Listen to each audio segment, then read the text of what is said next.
सतगुरु महाराज की जय। महर्षि में ही के दिनचर्या उपदेश से ही उससे आगे का सुना रही हूँ। इस सोनभद्र के ऊपर जो गांव है उसको अंग्रेजी भाषा में डेहरी ऑन सोन कहते हैं। इनके पास एक बड़ा गढ़ है जिसको रोहतास गढ़ कहते हैं। वे कौन थे पुराने ज़माने में जिनके पुत्र का नाम रोहितास्व था। वे राजा हरिश्चंद्र थे। रोहितास्व के नाम पर यह रोहतास जिला है। मेरे कहने का मतलब है कि जो बात नहीं जानते हैं वह अगर कोई बतलाए तो उसे श्रद्धा से सीखिए। जो गुरु नहीं जानते तो दूसरे गुरु से सीखिए। जो शुभ काम हो उसको जल्द करना चाहिए, जो अशुभ काम हो उसमें विलम्ब कर देना चाहिए। धीरे धीरे अशुभ काम छूट जाए तो अच्छा। एक राजा था, वह लोगों को खिलाता पिलाता नहीं था। जो अभ्यागत के रूप में आते थे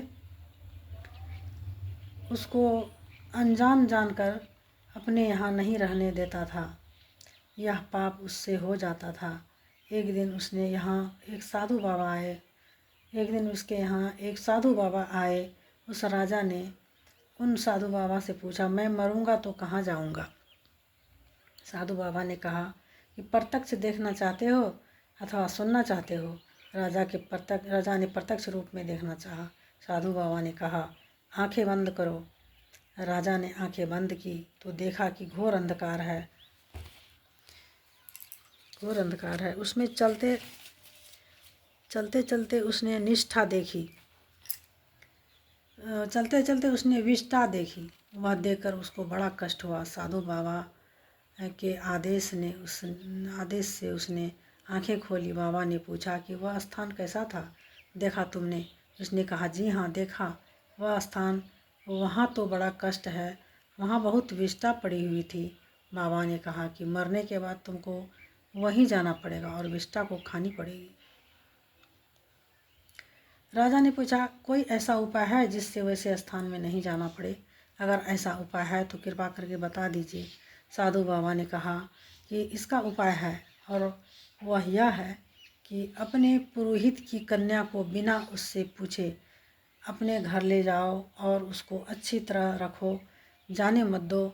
इससे लोग तुम्हारी निंदा करेंगे, जिससे तुम्हारा पाप कर्म छूट जाएगा और तुमको वह विष्ठा नहीं खानी पड़ेगी। राजा ने वैसा ही किया, जिससे लोगों ने उसकी बहुत निंदा की। कुछ दिनों के बाद फिर बाबा आए और राजा से कहा कि आंखें बंद करो। आंखें बंद करने पर राजा ने देखा कि उस अंधेरी जगह में अब थोड़ा ही विष्ठा बच रही है और सब खत्म हो गई है। बाबा ने आंखें खोलने को कहा और पूछा कि क्या देखा?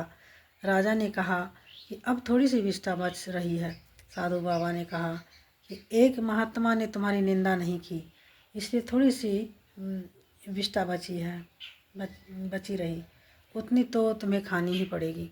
महाभारत के युद्ध के समय राजा युधिष्ठिर अपने गुरु को मरवाने के वास्ते एक बार झूठ बोले थे।